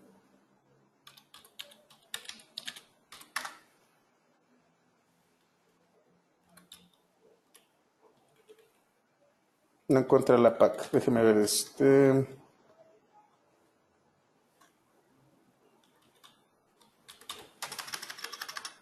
es la biblioteca que les comentaba de Fortran. Déjenme ver cómo se llama aquí. liblapack.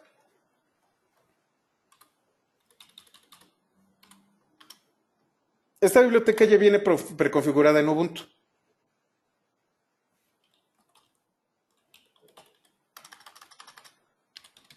Y la instalo.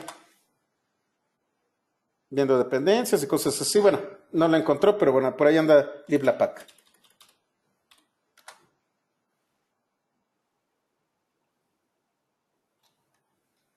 Esta dependencia, como les decía, está en Fortran. En Ubuntu está a un apt install de distancia. Si yo no tuviera Anaconda, si hubiera instalado nada más Python 3, necesitaría tenerme Visual Studio y un compilador de Fortran y compilar la PAC para la arquitectura de Windows. Es mucho más fácil para mí traerme la distribución de Anaconda y ya tiene todas las bibliotecas hechas y ya tiene todo listo para que lo puedas utilizar.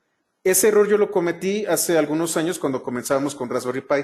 Yo dije, ay, soy bien fregón y me voy a traer directamente del sistema la biblioteca de la PAC.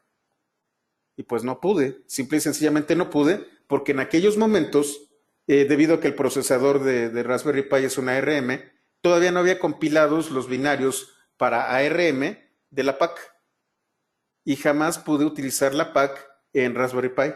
Hasta hace unos cuantos, año y medio más o menos, en donde ya estaba ese archivo binario para Raspberry Pi.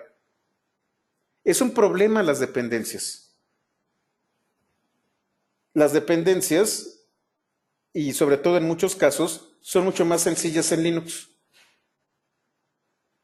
Es por eso por lo que yo utilizo el subsistema.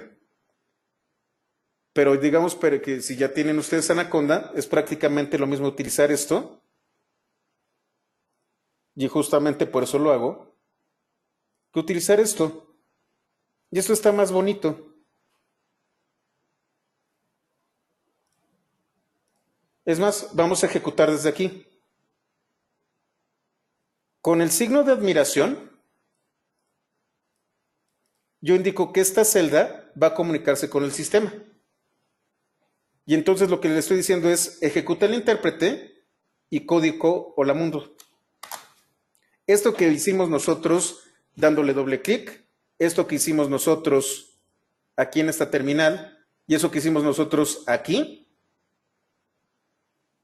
es exactamente lo mismo que el signo de admiración Python y donde se encuentra el script. Ahora, quiero ejecutarlo dentro de Jupyter. Utilizo esto que se conoce como un comando mágico que es run. Y entonces corro el script.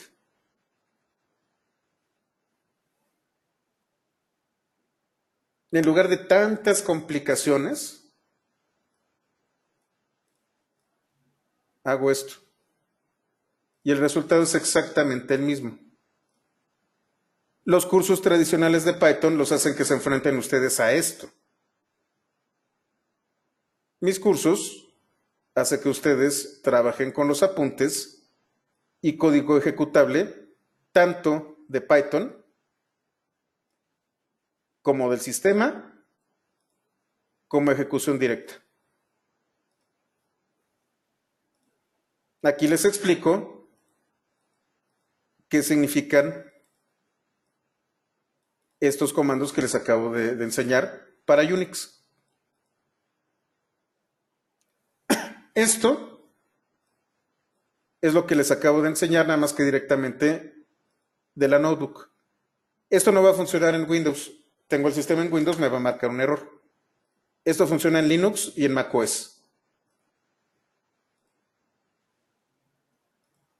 Aquí, esto también va a funcionar únicamente en Linux o en macOS.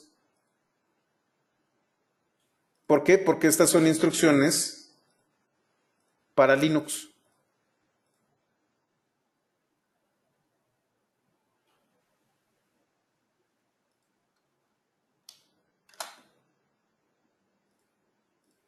Aquí, como yo ya tengo el intérprete de Python ligado a la extensión, no necesito hacer nada. Simplemente colocar la diagonal correctamente. Si se fijan, aquí está la diagonal hacia un lado. Windows utiliza la diagonal pero hacia el otro lado.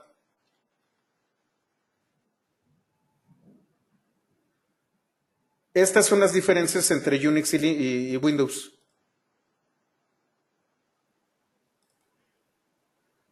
Ahora bien, tengo un segundo script que se llama Hola Mundo 2 y tiene una línea adicional. Print, imprime. Input va a pedir datos hasta que le teclee Enter y no va a dejar que corra el sistema hasta que le dé Enter. Shift Enter. Aquí. Se ejecuta el script y aparece esta ventanita. Yo puedo escribir cualquier cosa y no se va a ejecutar. Fíjense, aquí está este asterisco. Este asterisco significa que esta celda está en ejecución. Está ejecutándose la celda. Cuando yo le doy Enter, termina la ejecución de la celda y asigna número. ¿Cómo funciona en Windows? Hola Mundo 2, le doy doble clic, se abre la ventana, despliega Hola Mundo, pero no se cierra la ventana inmediatamente. ¿Por qué? Porque estoy esperando el Enter aquí, el del input. Le doy Enter y se cierra la ventana. Lo hago desde la terminal.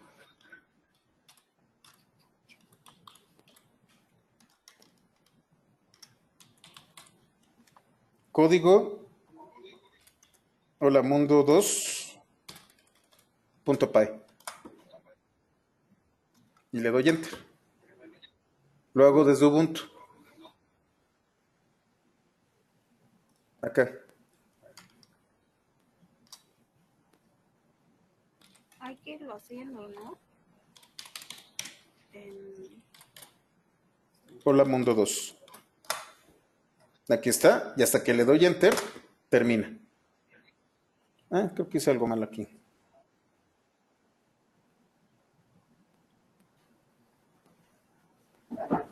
Creo que me faltó un espacio de línea, pero bueno, funcionó.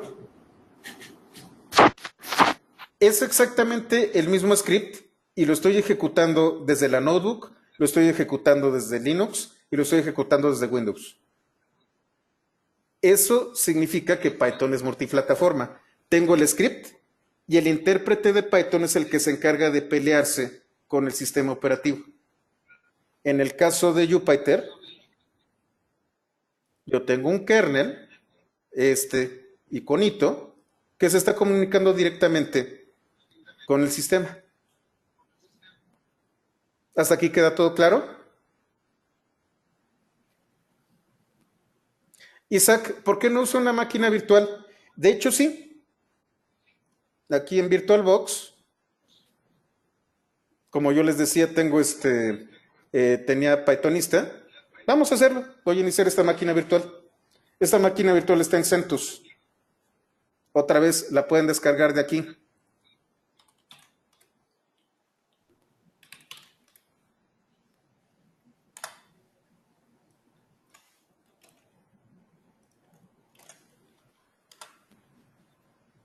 Francisco, en particular de estos apuntes de Py 101, no te puedo recomendar ningún libro. Te voy a recomendar la documentación oficial de Python. Hay muchos libros que no tienen lo que les estoy enseñando aquí. De hecho, tuve que reescribir prácticamente todo Py 101 y lo voy a estar reescribiendo durante este curso porque hay cosas que están muy actualizadas y que no aparecen en libros. Esta máquina virtual, Pythonista base, contiene un sistema completo con Jupyter. Funciona con VirtualBox, ahorita está corriendo. Apunta a localhost 8999.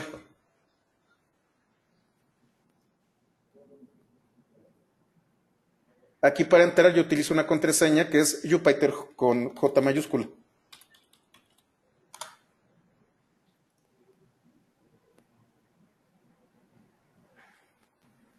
Esto es un servidor Jupyter que está jalando de esta máquina virtual. Entonces, a la pregunta que me hacían, sí, también hay máquinas virtuales. ¿Cuál es el problema? El problema es que no conozco el sistema o la plataforma en la que ustedes están trabajando. Uso máquinas virtuales cuando tengo que utilizar Apache o cuando tengo que utilizar MySQL. ¿Por qué? Porque ya evito pedirles a ustedes que configuren MySQL y Apache en su sistema. ¿Cuál es el problema? Que me ha tocado algunos asistentes que tienen una máquina 32 bits y la máquina virtual que tengo hecha para Pythonista es a 64 bits. Pero si ustedes quieren, pueden descargar la máquina virtual y ahí tienen el sistema completo.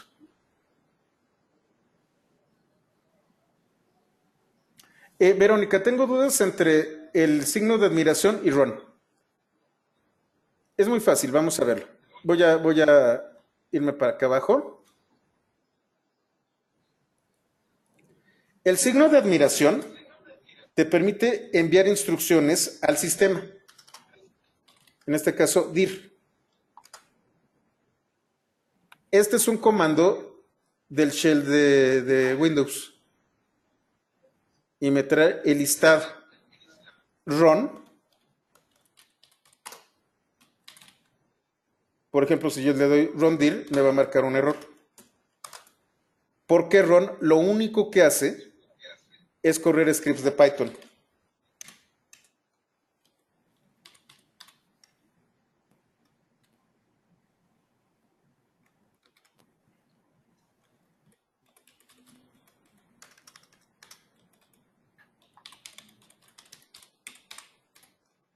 Run solo va a funcionar con la extensión .py.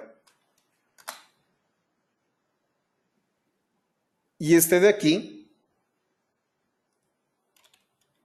le digo, tráete el intérprete de Python del sistema.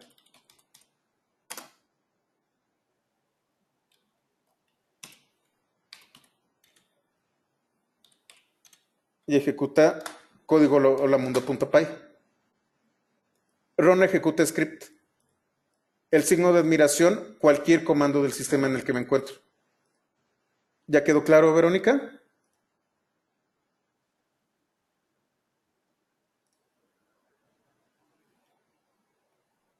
De todas formas, no se preocupen que eso está en el capítulo 2. Este primer capítulo es largo. Me gusta tomarme mi tiempo y todos los demás son mucho más rápidos. Otra de las características que tiene Python 3 es que utiliza una codificación UTF-8.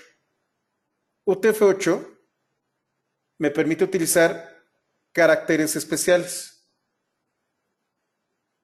Por ejemplo, E con acento, la ñ con tilde, todos estos caracteres propios de las lenguas como el español, las lenguas latinas. Es una codificación que me permite utilizar caracteres especiales. Python 2 utilizaba únicamente la tabla ASCII.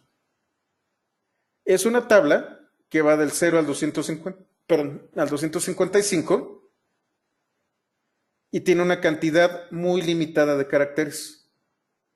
No hay ñ, no hay I con acento, no hay diéresis. Son caracteres propios del idioma inglés. Estos son los extendidos, pero nada más. Esto, cuando hablamos nosotros de análisis de texto, se vuelve muy importante. ¿Por qué?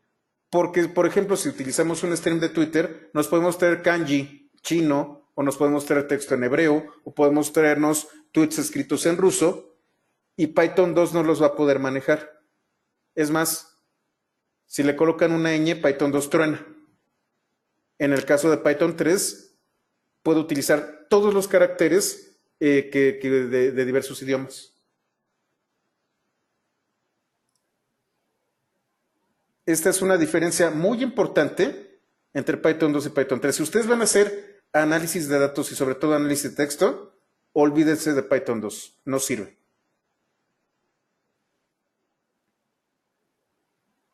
Y ahora vamos a hablar de lo que es un entorno de desarrollo integrado. Ahorita lo que vimos fue el intérprete, vimos cómo editar, vimos los scripts, pero existen herramientas que nos permiten a nosotros, desde el punto de vista de programadores, pues facilitarnos la vida. ¿De qué se compone un entorno de desarrollo integrado? Normalmente es un editor, un depurador, que me permite a mí revisar que el código esté correcto. En caso de que exista, de que sea un lenguaje compilado, un compilador, una interfaz de ejecución, que es en donde yo corro el programa y veo cómo funciona, un gestor de componentes, que es donde yo voy a tener mis bibliotecas y entonces voy a tener que añadir las bibliotecas a mi código principal, y un control de versiones.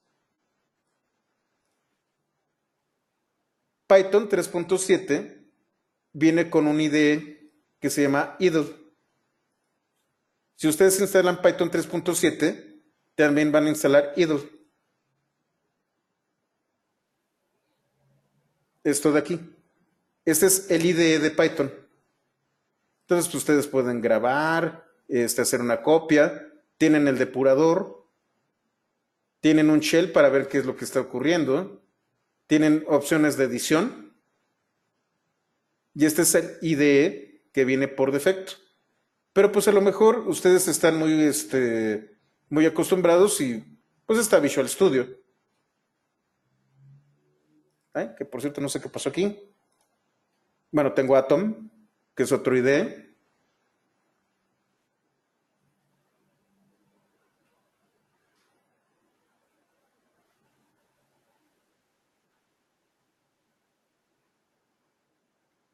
Que es este de aquí, o puedo tener, por ejemplo, uno que viene con Anaconda, que se llama Spider.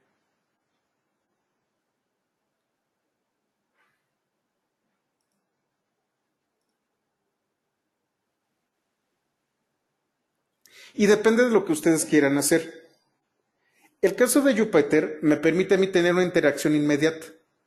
En el caso de los IDEs, yo puedo generar toda una serie de bibliotecas y toda una estructura de código que puedo manejar de manera pues bastante eficiente a través del IDE. ¿Cuál IDE es mejor? En realidad ninguno. Pero ¿qué IDEs soportan a Python? Eclipse, Xcode, Visual Studio Code, NetBeans, Atom, Sublime Text, Komodo IDE, VI, Emacs.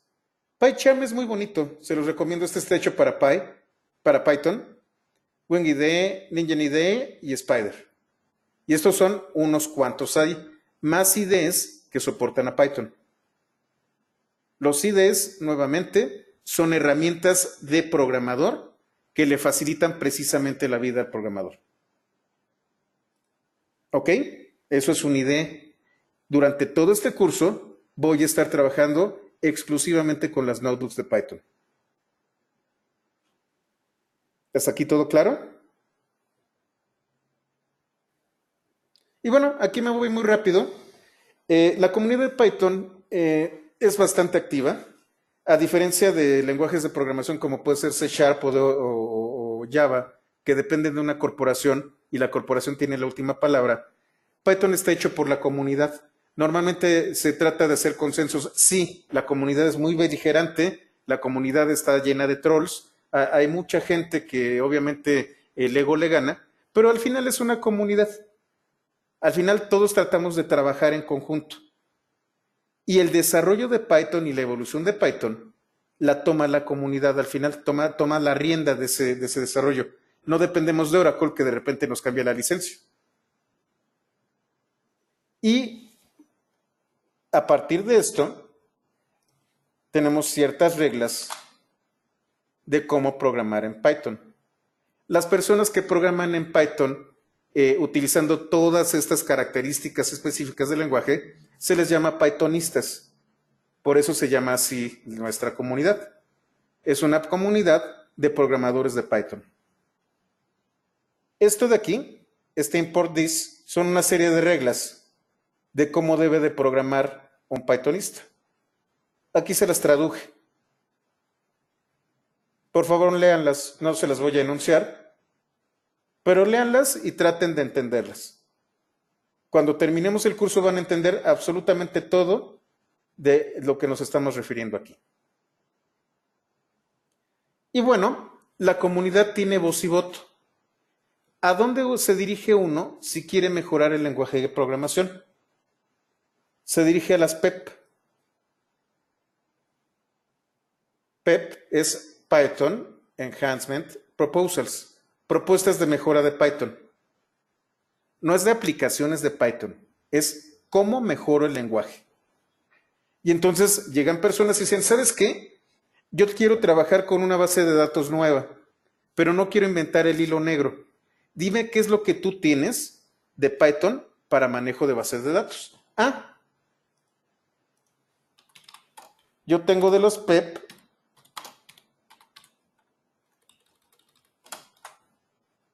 el PEP 249. El PEP 249 es cómo yo desarrollo una API para manejo de bases de datos en Python. Y entonces las clases deben de tener ciertas características, vas a utilizar estos métodos. En lugar de inventarte nombres, vas a utilizar connect, commit y cursor. Y entonces tú puedes integrar la base de datos a una API que ya está bien especificada. O la famosa pregunta, ¿utilizo espacios o utilizo tabuladores? ¿Y cuántos espacios voy a utilizar? La guía de estilo de programación es el PEP 8. Y entonces así te dicen, las clases van con camel case. Vas a utilizar 4 espacios, no vas a utilizar tabuladores. Las variables normalmente van con minúsculas. Puedes utilizar guiones, etcétera, etcétera. Y aquí te dice las reglas de cómo nombrar a tus variables, por ejemplo. Todo esto está dentro de las PEP. Dejen cierro algunas cosas para no confundirme. ¿Y cuántas PEPs hay? Todas estas. Y cada una tiene que ver con algún aspecto del lenguaje. Cómo se integra con Unicode, cómo se importan cosas, atributos de funciones, iteradores, todo esto, y hace que esto evolucione. Es por eso por lo que tengo que reescribir constantemente el curso. Cada nueva versión de Python trae nuevas adiciones, trae nuevas funcionalidades y trae algunos cambios que lo extienden. Todos estos cambios están aquí en las PEPs.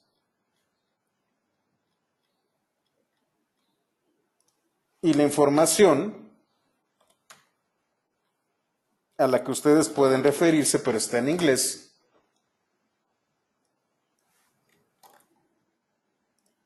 es esta de aquí. Si ustedes me preguntan cuál es mi referencia es esta, la documentación oficial de Python. Hay un tutorial y hay toda una serie de referencias al lenguaje de programación. ¿Cuál es el problema? Está en inglés.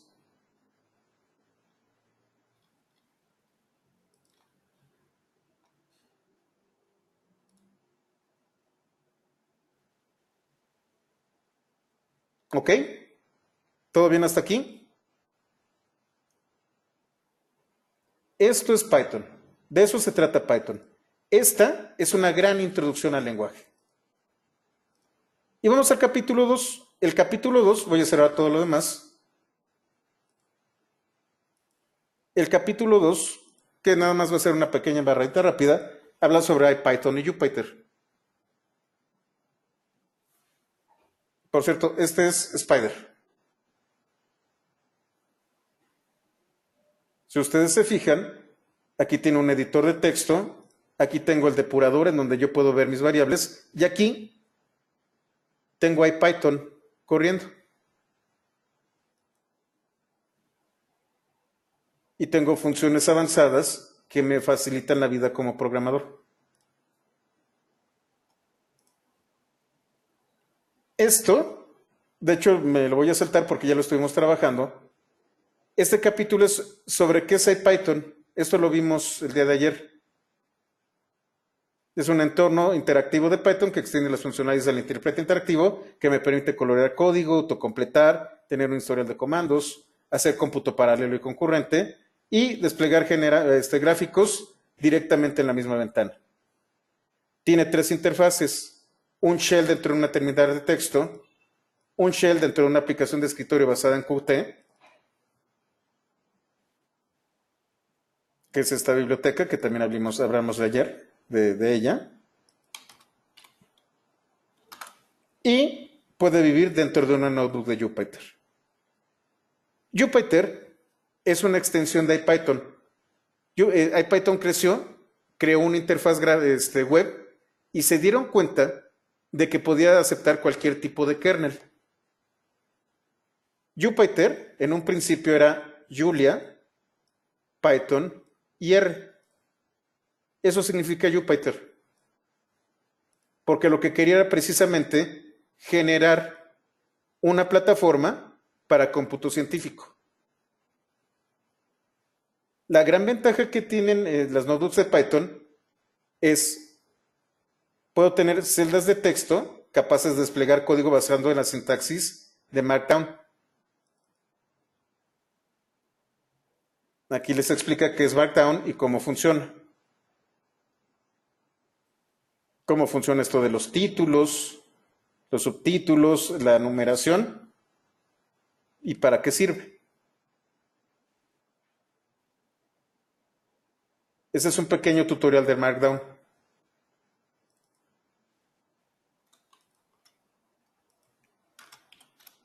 Esto es Markdown. Este código es Markdown. Tiene celdas de código ejecutable que ya las vimos. Y puede mantener múltiples notebooks abiertas, ejecutándose simultáneamente. Y aquí viene la parte interesante. No solamente funciona para Python, para Julia y para R. Aquí hay una lista de todos los lenguajes de programación que tienen un kernel. Pueden tener un kernel de Fortran, uno de Ansible, uno especializado en Spark para Big Data, para SAS para análisis de datos. Este es el clásico. De Julia, de Haskell, de Ruby, de JavaScript, de CoffeeScript, de C Sharp, de R, de Go, varios de Go de hecho, para Erlang, para Elixir, para todo, para Perl, por ejemplo, y PHP. Todos estos que tienen ustedes aquí son kernels que le pueden añadir a Jupyter. Y cada vez hay más.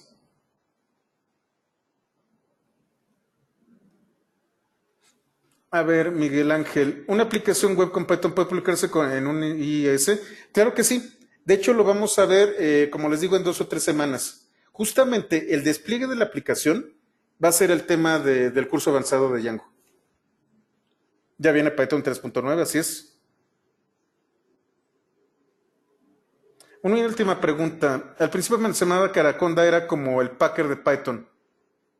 Sí. Pip viene siendo a ver, Anaconda es un Packer y un gestor de entornos virtuales para Python, para R, para Node y para otras herramientas.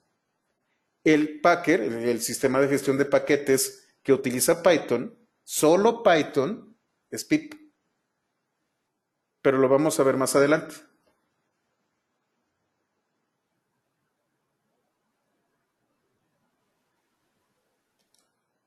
¿Hasta aquí todo claro? Y aquí hablamos justamente para que no haya tanta confusión de los comandos mágicos. Los comandos mágicos me permiten interactuar con IPython, con la notebook de Jupyter. Me salto al kernel y le doy instrucciones directamente a IPython. Por lo general, se utiliza una de dos, el signo de admiración o el signo de porcentaje. Esta liga habla de todos los comandos mágicos que pueden ustedes utilizar con IPython.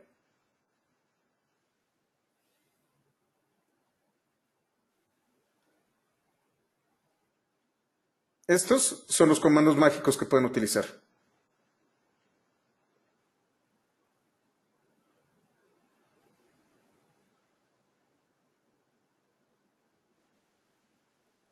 Solamente vamos a utilizar algunos, no vamos a utilizar todos estos. Y el principal es el signo de admiración y signo de admiración, run. Pero la lista es enorme.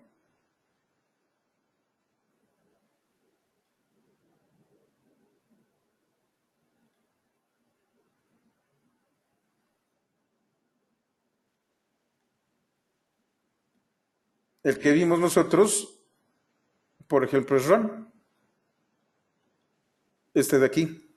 Es uno de tantos comandos mágicos que soporta IPython y por lo tanto la notebook de Jupyter con IPython.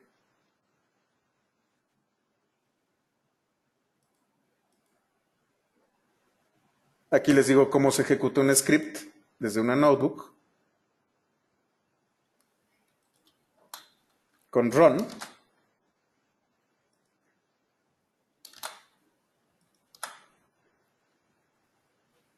Cómo mando instrucciones a la línea de comandos con el signo de admiración. Esta para Linux y Mac y esta para Windows. Me fui muy rápido porque esto lo estuvimos viendo constantemente, pero estos son los apuntes de todo lo que vimos. Procuro dejar apuntes de todo. Me gusta ser muy explícito y no dejar nada a la información, a la imaginación, y que ustedes tengan la documentación lo más completa posible. Entonces, este capítulo 2 habla sobre IPython y Jupyter. Hasta acá abajo vamos a ver pip en el capítulo 25, 26 y 27. Y entornos virtuales en el 27.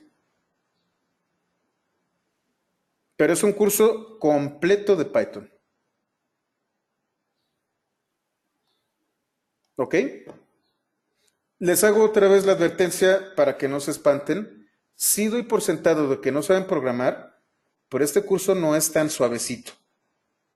Es un curso para que aprendan a programar de manera genérica y se especialicen de una manera bastante intensiva en el lenguaje de programación Python y no de manera básica.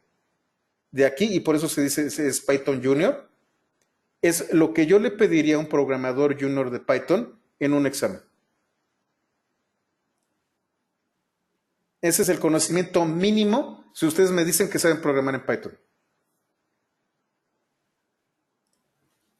¿Ok? Entonces, bueno, son las 5. Terminamos el día de hoy. La grabación va a estar seguramente hoy por la noche y nos vemos el día de mañana. Muchas gracias.